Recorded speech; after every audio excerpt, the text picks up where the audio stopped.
तर चला तर आता आपण मस्तपैकी याला वाफ निघालेली आपण पाहू. तर अरे वा मस्तपैकी शिजलेले छान झालेले.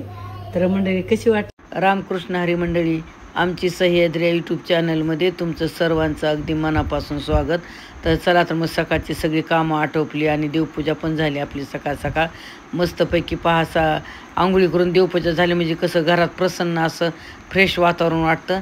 आणि तसं तुम्ही उमऱ्याची पण हळदीचं लेपन देऊन पूजा केलेली आहे. आणि तसं तर श्रावण महिना आहे ना, नेहमीच आम्ही हळदीचं लेपन देतो.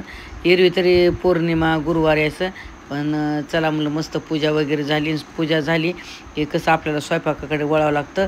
आणि पाहणे स्वयंपाकामध्ये किती भाज्या असल्यानंतर आपला प्रश्न पडतो काय भाजी करा काय भाजी करा. तसंच आज माझं हे झालेलं आहे. भाज्या आहेत घरामध्ये फ्रीजमध्ये, पण म्हणलं आज काय करा असा विचार आला. तर म्हणलं चला आपण आज वेगळी काहीतरी अशी भाजी करू. तर मी आज चणा डाळीची मोकळी भाजी करणार आहे. तर आमच्याकडं बार्शी भागात नाही का माहेरी पेंडपाला म्हणतात. प्रवासात कुठं जायचं असलं ना तर सांडत नाही, हे होत नाही. आणि पेंडपाला म्हणतात खूप छान होता असं मोकळे चणा डाळ भिजून. तर तसंच मी पण म्हणलं चला आज वेगळं काहीतरी. आणि बाहेर पाऊस पण सुरू आहे 2 दिवस झालं. तर चला म्हणलं भाज्या असले तर आज आपल्याला वेगळीच काहीतरी करून खायची. तर आज मी काय केलेलं आहे स्वयंपाकामध्ये मस्तपैकी अशी चणा डाळ, म्हणजे आमच्या तिकडं कसं पेंडपाला म्हणतात ना त्याला. तर म्हणलं चला आपण पण आज चणा डाळीचा पेंडपाला मस्तपैकी मोकळा करून खाऊत म्हणलं. आणि कसं बघा रोज रोज त्या भाज्या खाऊन कंटाळा येतो. तर चला आपण चणा डाळीचा पेंडपाला आज करून पाहू द्या मंडळी. आज आपल्याला सकाळी स्वयंपाकामध्ये ही चणा डाळ भिजू घातलेली सकाळी 6ला. हे 1-2 तास भिजू घालायची. तर आपल्याला याचा असा मोकळा पेंडपाला करायचा आहे. आमच्या पंढरपूर भागाकडे याला पेंडपाला म्हणतात. कोणी मोकळी डाळ म्हणते, कोणी पेंडपाला म्हणते. तर तुम्ही ह्याला काय नाव देऊ शकता ते आम्हाला कमेंटमध्ये सांगा. तर ह्या पा मस्तपैकी डाळ भिजलेली. आता ह्याला 1-2 पाण्यानं स्वच्छ मी धुवून घेणार आहे. आणि त्यासाठी आपण हिरव्या मिरचीचा करणार आहे पेंडपाला मोकळा. त्यासाठी मी भरपूर साऱ्या मिरच्या घेतलेल्या, कारण मिरची जास्त तिखट नाही. आणि टमाटर पण कट करून घेतलेले. आणि एक चांगला मोठा कांदा पण कट करून घेतलेले. कढीपत्ता भरपूर घेतलेले. आणि कोथिंबीर पण घेतलेली. आणि हे पहा लसूण मी असा कट करून घेतला, ठेसून नाही घेतलेला. भरपूर सारा लसूण घेतलेला. लसणात छान अशी चव येते. तर अगोदर आता काय करायचं, मिरच्या पण मी धुवून घेतलेले. आता ही मिरच्या आणि थोडंसं जिरं अर्धा चमचा घेऊन आता ही मिरच्या मी खलबत्त्यात ठेसून घेणार आहे. आणि याच्यातच मी थोडंसं जिरं पण घालणार आहे. आता ही असं जास्त बारीक नाही, असा थोडासा भरड करणार आहे. पाहे मी अशी भरड कुटून घेतलेला ठेसा ठेसून. जास्त बारीक पण नाही, मोठा पण नाही. आणि आपण डाळ पण इकडे 1-2 पाण्याने चांगली स्वच्छ धुवून घेतलेली घरगुती डाळ आहे गावरान. आणि चला तिकडे आता गॅस चालू केलेला आहे. त्याच्यावर कढई ठेवलेली. मस्त बाहेर पाऊस चालू आहे. झिम आभाळ पण भरपूर आलेले. तिकडे 2 दिवस झालं पाऊस चालू आहे. हे पहा आभाळ पण भरलेले. कढई आता छानपैकी गरम झाली. फोडण्यासाठी तेल घालू.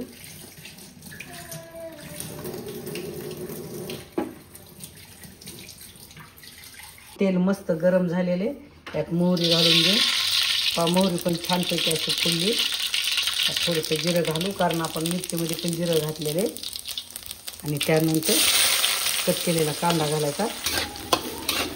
कांदा पण परतायला. तर आपण काय करू, थोडासा कांदा बाजूला सारून त्याच्यामध्ये लसण घालू. माझा लसण अगोदर जिरे मोहरीच्या नंतर टाकायचा राहून गेला. कांदा घातला तर काही नाही, पण आता असाही तळून निघतो. हे बघा मस्त आता लालसर लसण परतून घ्यायचा. लसण पण छान असा लालसर झालेला. त्यामध्ये कढीपत्ता पण परतून घ्यायचा. आणि आता पूर्ण कांदा कढीपत्ता लसूण छानपैकी असे लालसर कलर होईपर्यंत मस्त असे परतून घ्यायचे. आता मस्त कांदा परतलेले. आता काय करायचं, आपण जे कुटलेलं ना ठेसा हे घालून घेतात.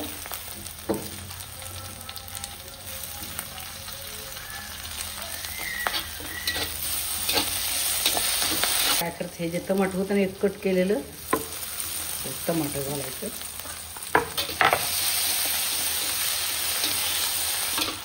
आता आता छान परतलेले. काही मस्त असे परतलेले. तर आता यात काय करायचं, मी थोडीशी घरी तयार केलेली धना पावडर घालणार आहे. टेस्ट छान येते. आणि त्यानंतर थोडीशी हळद. आता पुन्हा एकदा छान असं परतून घ्यायचं. मस्तपैकी छान परतलेले. तर तर आता काय करते, याच्यामध्ये आपण जी धुवून घेतलेली डाळ आहे तरी डाळ घालायची.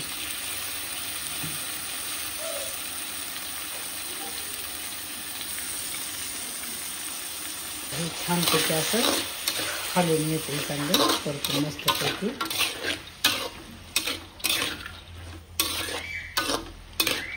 याच्यात चवीपुरतं मीठ घालायचं.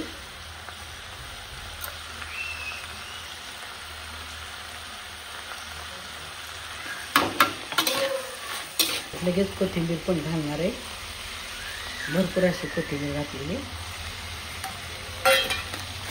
तर हे आपण हरभरा डाळ म्हणा किंवा कुणाला चणा डाळ म्हणू शकतो.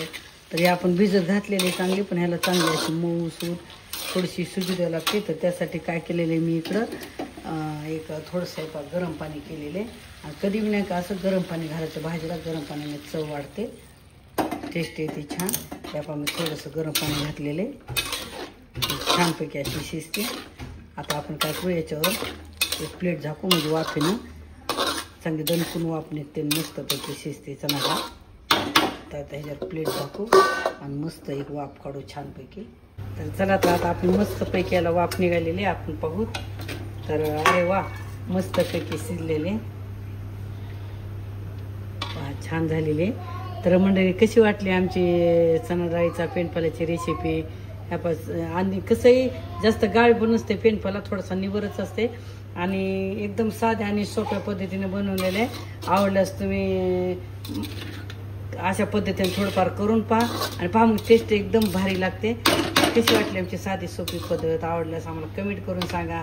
आणि तुम्ही जर माझ्या चॅनलला नवीन असाल तर लाईक करा, शेअर करा आणि सबस्क्राईब करा. चला, तर मग पुन्हा भेटू पुढच्या एका नवीन व्हिडिओमध्ये. धन्यवाद. रामकृष्ण हरी.